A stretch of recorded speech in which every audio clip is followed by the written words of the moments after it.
M is for mitosis or meiosis. What is the difference between mitosis and meiosis?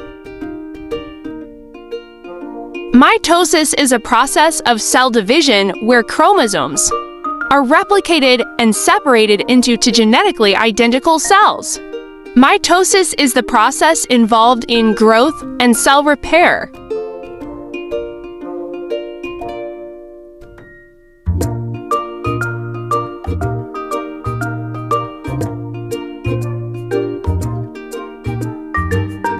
Meiosis is the type of division that produces for cells with half the number of chromosomes from the parent cell. This process is responsible for producing egg cells and sperm cells.